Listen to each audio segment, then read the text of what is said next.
Welcome to the Field Notes podcast, presented by Seaworthy Functional Medicine. Seaworthy exists to help you overcome your complex health challenges, so you can be fully vital. Now, here's your host, Heather Moon. In functional medicine, we're trained to look beyond symptoms, to ask better questions, to get curious about patterns, and to understand the deeper story about what's showing up on the surface. What if we approached our finances the same way? Instead of reacting to stress, scarcity, or confusion, what if we looked at money through the lens of root cause, of regulation, of alignment? Because for many of us, money isn't just practical, it's physiological. It can activate the same stress responses, the same survival patterns, and the same cycles we see in the body when something is out of balance. Here in Alaska, where life asks us to be adaptable and resilient and deeply attuned to our environment, those patterns can feel even more amplified. Today, I'm sitting down with financial planner Tanner Link to explore the financial system through a functional lens. What's driving imbalance? How can we restore stability? And what it looks like to build true, sustainable resilience over time. This isn't about quick fixes or rigid formulas. It's about understanding your internal landscape so you can change your external one. Thank you so much, Tanner. It is a pleasure, and I thank our audience for being here as well today. I appreciate your time and just look forward to visiting with you and getting some wisdom from you. The pleasure's all mine, Heather. Thanks for the invite again. It's awesome to be here. Yeah, it's great.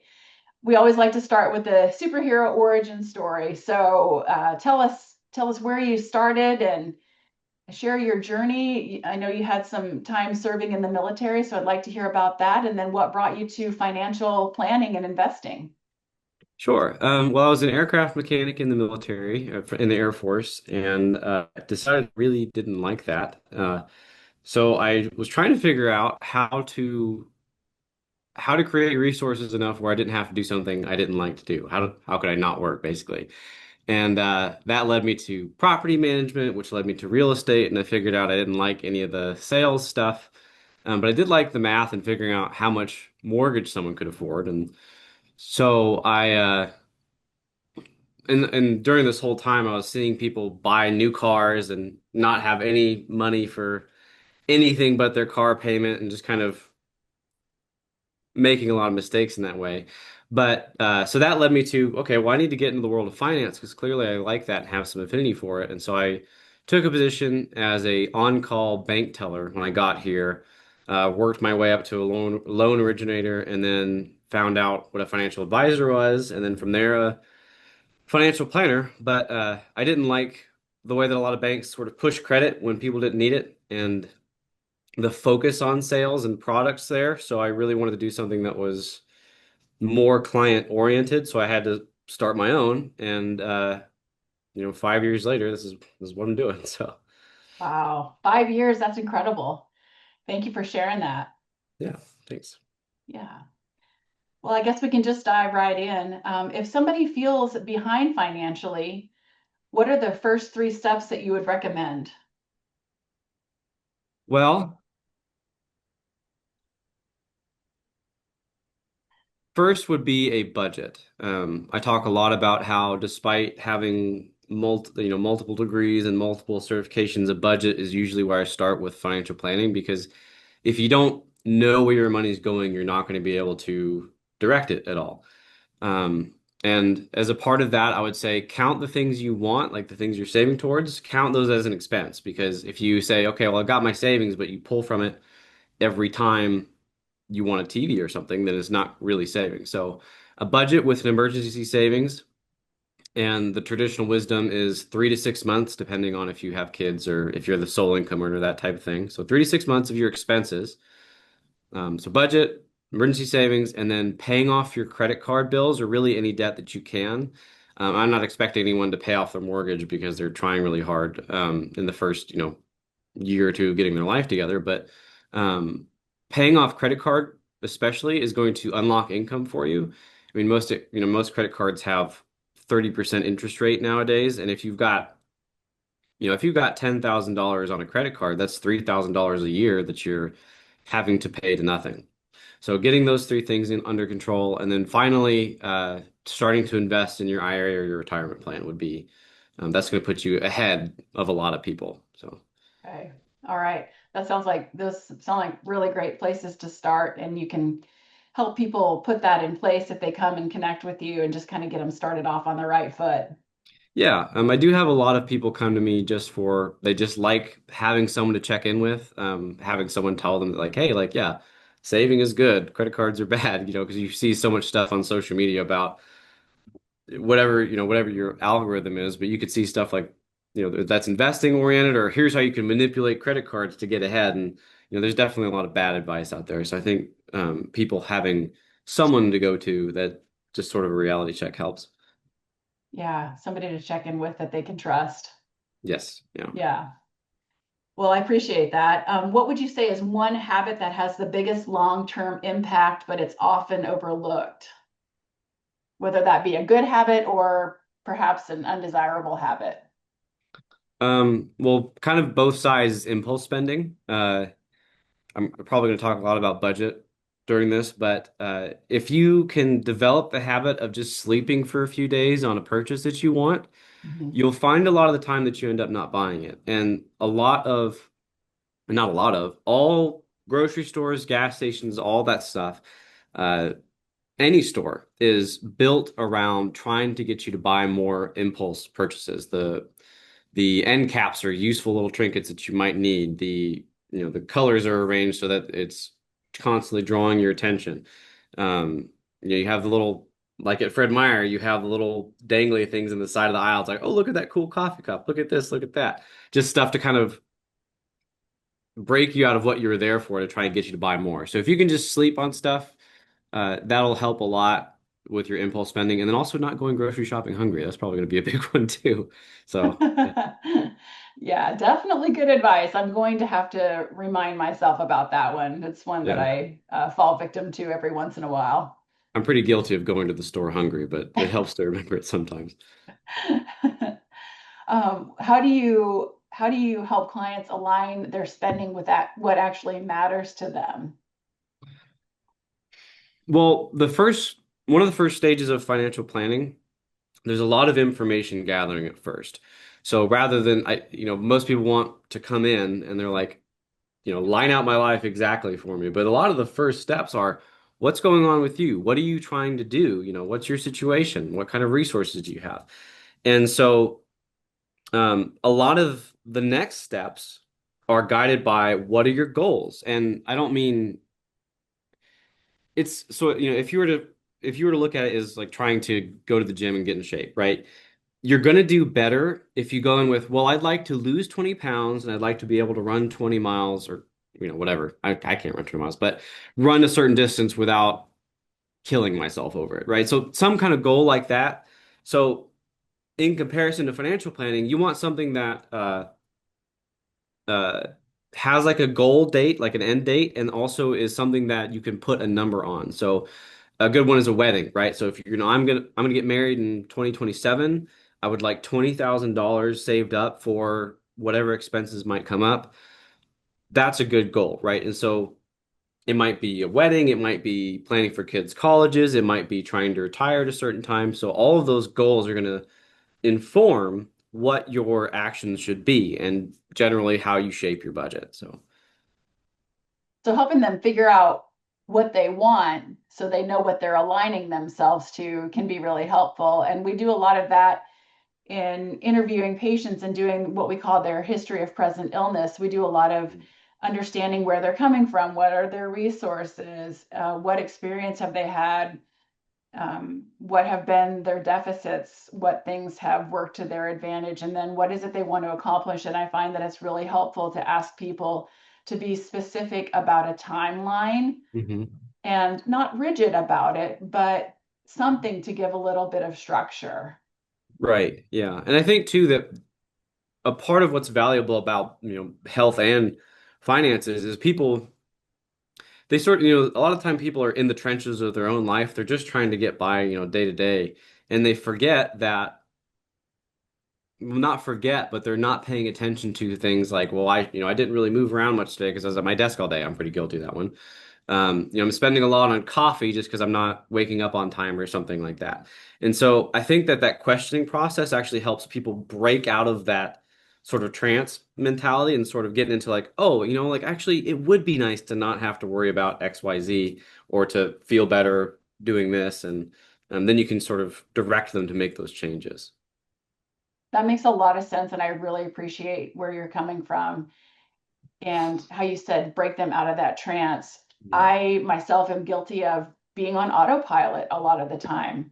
Yeah. And when I sit down to speak with my care provider and we drill into what's a normal day look like for me, it's really eye-opening for me to realize, well, there are definitely some really actionable things I can do right here, right now that don't require a lot of sweat, Yeah. either literally or, figuratively speaking. And it's just really nice to be aware of what a person's day to day is looking like.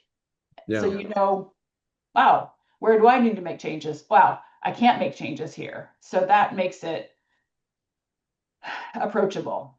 Yeah, yeah. I mean, like a big one for me. One of my care providers. I have back issues, and so I'm like, it's really bad this week. And they're like, well, were you standing up while you're working this week? I was like, no. Something I didn't even think about. You'd think that sitting down is, restful for your back, but realistically, hunched over the computer and doing stuff, it's not good for your back. So he's like, yeah, just stand up every once in a while, walk around a little bit, and so stuff like that, right? Because you don't think about it, and like in theory, if someone asked you, do you think it's good to sit down all the time? You'd probably say no. But Mhm. when you're doing it yourself, you're like, well, I'm focused on my emails or, doing this or doing that. And you don't think about those little habits. Right, right. How would you correlate that to finances? Something that you're just sort of going through life doing that if you bring some awareness to it could really help you make some changes. Well, I mean, just finding the small habits, right? Like I mentioned, the coffee is always a big debate because some people are like, well, that's my only quality of life thing. Don't take that from me. And other people are like, well, that's, $5 a day you're spending or whatever it is now. And but finding those habits and paying attention to where your money is going, which is why a budget is so helpful. Mhm. So that helps you. And so creating a budget is sort of like making those questions and going through them yourself and trying to find out, well, where is my money going? Because you might not realize that you're spending what is five times $150 on coffee each month. And if you've got a $2,000 paycheck or something like, if you've got a pension or something like that, that's a lot of money. I mean, that's almost 10% of your income. Right. And so it is about finding those little switches because everyone would like to, well, I'm going to go day trade and, make millions of dollars and all my problems will be solved. But that's not really what happens. It's in the small stuff that it really starts to compound. I mean, um, and that's why investing in compound interest is so powerful because it's not that you're making, one big move and your whole life turns around. It's a bunch of being able to contribute because you budgeted and all this stuff. And, we had 5% last year and 8% this year. Oh, we had a good year at 12% or something like that. And over time, that really starts to matter and it starts to snowball, right? So there's a lot of momentum there. Wow, I really appreciate that. That's really insightful, and it so aligns with functional medicine, but medicine in general and health and so many things in our life. Yeah. Yeah, definitely. What would you say enough means financially, and how do you define it personally? How do you help others define it?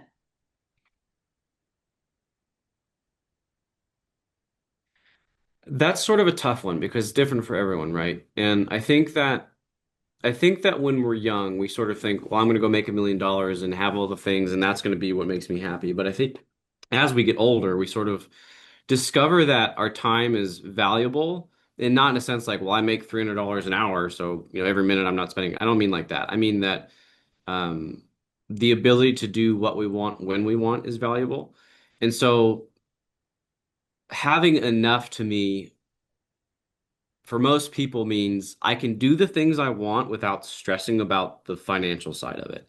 I can go on my trip to Italy each year and not be worried that I'm going to not pay rent when I get back. So I think I try to guide people towards those sorts of solutions. Mhm. And for me personally, that's sort of where it comes to is like I would like to. do the things I'd like to do within reason and not have to worry about the money side of it, right? Like most of us aren't going to be able to buy a mega yacht with pocket change, no matter how much we scrimp, save, whatever. That's not happening, right? But if you're thinking like, well, I'd like to go have, a drink with a friend on Saturday night and it not be a big deal for your rent or whatever. To me, that is the definition of enough. And there's actually a lot of studies that show that around, it might be a little bit higher now with inflation, but around 75,000 a year is where people's marginal returns of income starts to drop off. So for each dollar above that, it's less units of happiness than each dollar below that, if that makes sense. Because that's sort of the range where, okay, the basics are covered. We've got a little bit put away. I've got some stuff for the future and I can do, a hobby or something like that. And then after that, it's like extra in some sense. And that's very generally speaking, right? But I think there is a point where people are, okay, I have enough. I'm not stressing about stuff. I can put stuff away and it's not a big deal and I can do what I want for the most part. I think that's sort of where the enough is. And it's not $2 million a year. It's, you know, um, your bills are paid and you have a little extra and you're content to do the things you want to do. So, Yeah. That sounds and feels more balanced than all or nothing yeah. and a lot Yeah. more sustainable. Yeah. I mean, I've had clients that come in and they're focused on how many dollars are you going to make me this year, which is, part of my job, right? Um, but a lot of investing and planning in general is I can show you the specific numbers, but it's also more about the lifestyle and the peace of mind.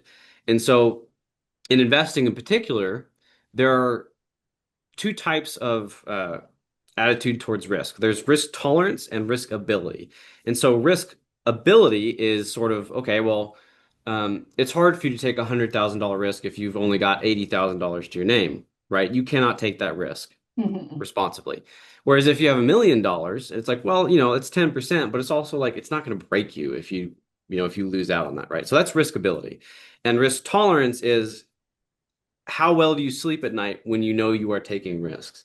And so, yes, I could make a portfolio for somebody that's going to be on the top side of the earning potential, but it's going to be more volatile. And so, if someone doesn't sleep well, knowing that their account's in the red this month, then it's not going to be the strategy for them because a lot of it is peace of mind. And so, I think that when you achieve that level of wealth where you're okay, like Jeff Bezos definitely has more money than me, but I have all my stuff taken care for and I don't really want for anything.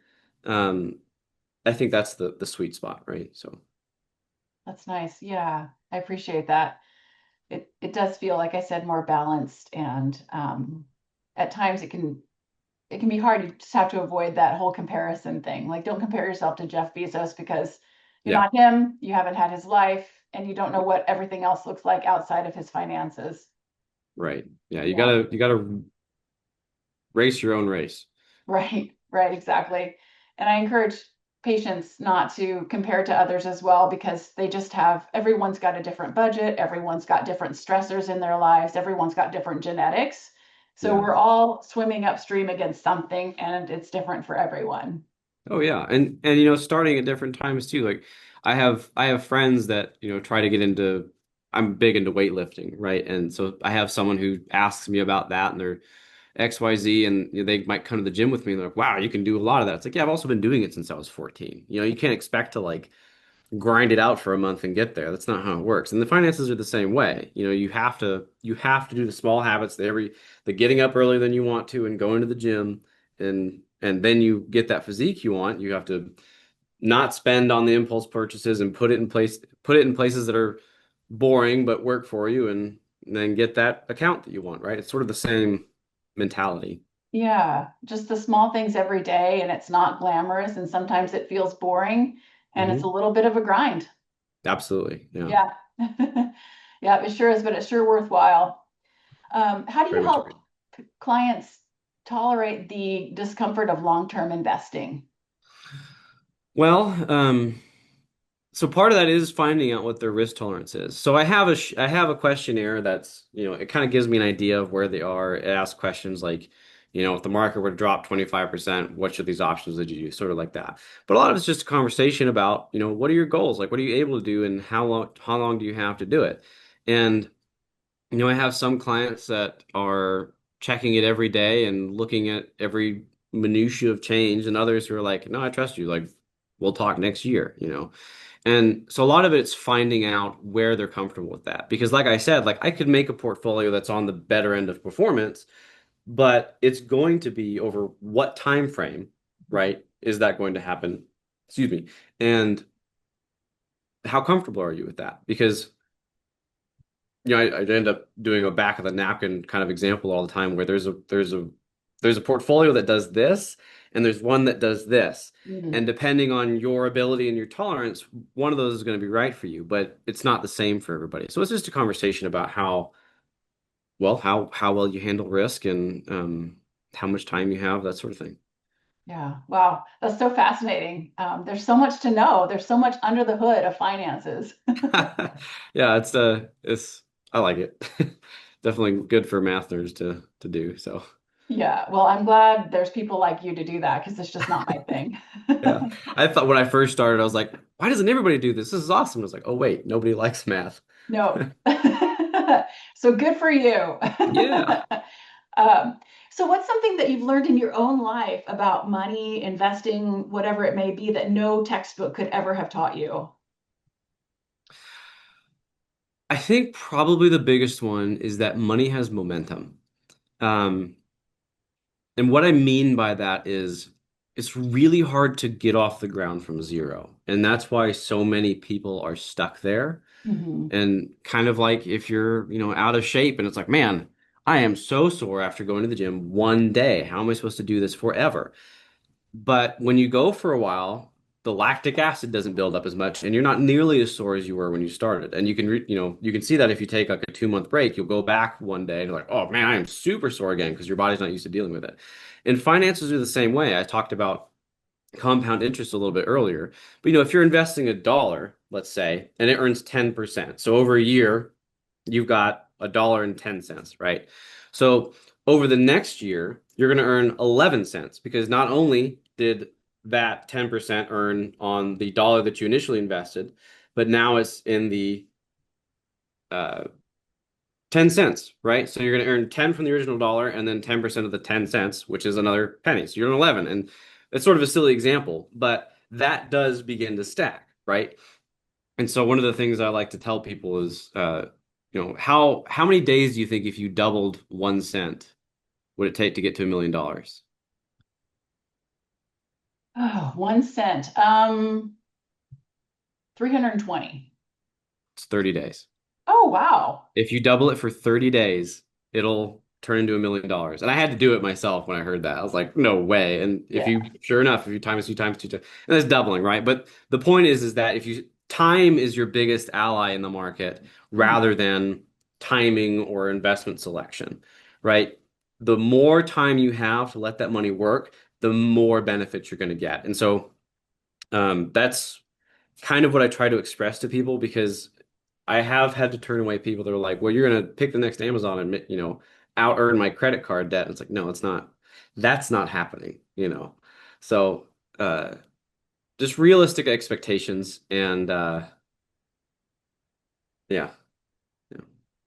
So how do you help someone start who's starting later on?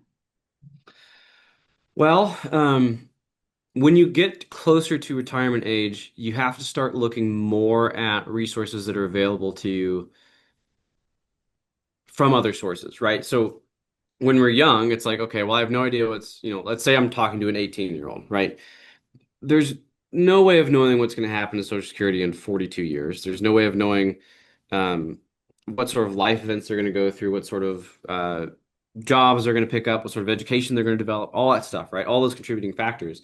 So you really have to be like, hey, invest as much as you can, as aggressively as you can, because you have the time to afford it. And that fits a lot of 18-year-olds, right? There's very few people that won't fit at that age. When you start to become older, it's like, okay, how much money do you actually need? What are your expenses? What are your life habits? And what resources can we pool to make that happen? And it's not just about resource collection, right? You're also looking at, okay, what will my Social Security be? How can I trim down my expenses before I retire? So that's not a problem. How can I change my taxes around so I'm not getting penalized so hard to pull stuff out? So it is a lot more shuffling around when you're starting later on, Mhm. but you also have a greater freedom, right? Because usually people are earning more at that age and they're kind of set and okay, I know what I'm trying to do with my life, right? So um I would always suggest a Roth too. That's usually where I go because you're not going to get hit as hard for taxes in most scenarios. But um, it's a lot about just looking at all the options and trying to piece it together for that individual. And um, paring down your expenses and your budget is a big part of that. So, Right. So budget at any age, any oh stage. yeah, Yeah. yeah. I mean, if you're um, so to give you an example, recently I was talking to someone and we were they ballparked their budget at like 110,000 or something for the year. Mhm. And just cutting it down to 70,000 because there was a lot of extra stuff there, right? Cutting it down to 70,000 made their retirement plan with their same assets and same everything, made it go from lasting 5 years to 40. Wow. So yeah, it matters a lot. And because you have to think about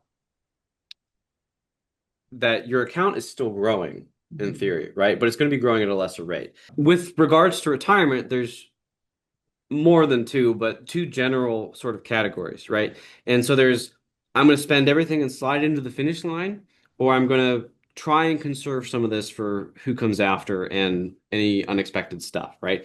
And so in one, you're kind of planning out, or so in the spend everything, right? You're like, okay, well, how long did your parents live? How long did your grandparents live? Okay, well, they lived to 80, you're 60 now, so you've got realistically around 20 years, and so we can spend this much a year and then kind of leave a little extra at the end just in case you're super long lived, right? And so that's one strategy. And then there's also the conservative strategy, which is how much can we get it down and sort of just take out the growth each year, right? And that's a lot easier to do if you have more assets. But so if you've got let's say you need $40,000 a year to live. Not a lot, I know, but that's 4% of $1 million portfolio, which is super achievable with a retirement safe strategy, right? And so you can say, okay, well, my budget's just $40,000 a year, and occasionally, if I need a new roof or something, I can just pull it from that. But that sort of mentality helps a lot. Do I need? Can I spend all this because I have pension, or because I don't have any heirs to give it to, or do I want to save as much as I can for unexpected stuff and errors and stuff like that. And so those two sort of strategies also come into play a lot. All right. That's really helpful and insightful. There's so much that aligns with health and like so many other things. It's really cool how it all translates. Yeah, yeah. So in health and in functional health, in health in general, there are things that we can control. So like a lot of times what we eat and drink and what time we go to bed at night are generally within our control, with Mm-hmm. some exceptions, of course. And then there's some things that we can't control, like genetics. Mm-hmm. And so how do you help people identify the things that are within their control and the things they can leverage as best that they can, and then be accepting of the things that they can't control, and really just try to put that together into their plan? Hmm. Um, well, there's some stuff that's like it's just in theory you could control it a little bit, but in practice it's not really going to happen. So, someone's electric bill, I usually don't press them to turn off their lights at night and all this stuff because, it's such a marginal difference and you're not, as a third party, you're likely not going to get someone to do that, right? But what you can control is the game of inches that finance is. So there's, interest rates everywhere, right? So you can see, if you were to go to the gym and be like, hey, every time I do this workout, it's a 2% gain, but every time I do this other workout, it's a 3% gain. You probably choose the second one, right? And so Mhm. in the same way, you can say, okay, well, my car loan is 5% right now. If I go over here and refinance it for 3%, I'll save this many hundreds of dollars over the course of the loan. And so you can kind of look around and poke around and do that and help win that game of inches. Um, and that's something you can control. And then another thing that probably the biggest thing is, again, that impulse spending. You have to say, okay, like this is the biggest thing that is in your control. You have to have a house. You have to have some transportation, most likely. You have to have food, right? And so you can win the game of inches with those things that you have to have most of the time, or wait until you can, until rates go down or something. But really, where the game is won is not spending money unnecessarily. And that's not to say that you should, live in a one by one closet and drink brown nutrition shakes for food, right? You don't want to make yourself miserable. It's like a diet. Like if you make it so miserable that you hate it from day one, you're not going to do it. I'm not going to do it, Yeah. right? And and so it's kind of like that. You have to win the game of inches where you can, and then just try to parse down the unnecessary spending. And people have their hobbies and stuff, and you can unnecessary is a broad word, right? Because really, I could walk to work. I'd have to wake up at 2 a.m., Yeah. but so it's finding the things that are truly not necessary, so. Yeah. There's a lot. I'm thinking as you're speaking about mindfulness Mhm. too, and really paying attention to spending as far as like, oh, here's this magazine, here's this bottle of water when I have Yeah. perfectly healthy filtered water at home and I'm only a 5-minute drive from home. Yeah. And I try to help folks identify, for example, mindless eating. And just like you said earlier, sitting for a long period of time without standing up, really trying to be more in touch with their life and themselves and their choices throughout the day. And Yeah. it seems like Yeah. mindless eating and things that we're really not tuned into ourselves with are sometimes those things that can get us into trouble. And once we identify them, it's really easy because we're paying attention. hmm Yeah, it's that's often the biggest part. And like that's one of the biggest parts of budgeting as a whole is trying to develop that mindfulness about what you're spending. And I mentioned that some people just like the accountability of coming in and say, "Oh, yeah, I did spend a lot there this month, didn't I?" I mean, I do have some investment clients who aren't even doing planning at all, but they just like to come talk to me every month or so and be like, "Here, can we run through the spreadsheet real quick, over half an hour and figure out where I spent stuff and where I could do better." And one of the things that I always say, to sort of break that mindless pattern is if you've got a budget, like give yourself some impulse money, like, and not much, right? Give yourself $100 or something like that, but pull it out in cash. Mhm. Because if you have cash, you are giving something to somebody else. You're not just like sweep on a machine and just going into the ether. You're like, oh, that's not that many pieces of paper left to buy something I don't actually care that much about now that I think about it. So little pattern breaks like that. I've heard some people like to write everything down, but I never remember to do that. So, um, yeah. Yeah. I'm thinking about when I was a kid and I finally started getting an allowance. hmm I really started thinking differently about what I really wanted from the store when I was spending my money instead of my mm mom's money. Yeah. Oh, yeah. Yeah, that's pretty Yeah. cool. Yeah. Well, it's been really insightful and you're really eloquent. It's obvious and clear you know a lot about it. You're passionate about it. You enjoy it. Well, And thank so you. where can people find you? How can we get in touch with you? Well, I'm on Facebook and Instagram and YouTube under Link Asset Link Asset MGMT or Link Asset Management. But you can also find me at linkassetmgmt.com and you can book a call with me there. I don't charge for just consults and that sort of thing. So if you just have some questions, feel free to reach out. I also have a little snapshot tool that I've been working on. You can go same site, linkassetmgmt.com, and you'll find it there. And you answer about 10 questions. Don't worry, I'm not taking phone numbers down or anything like that.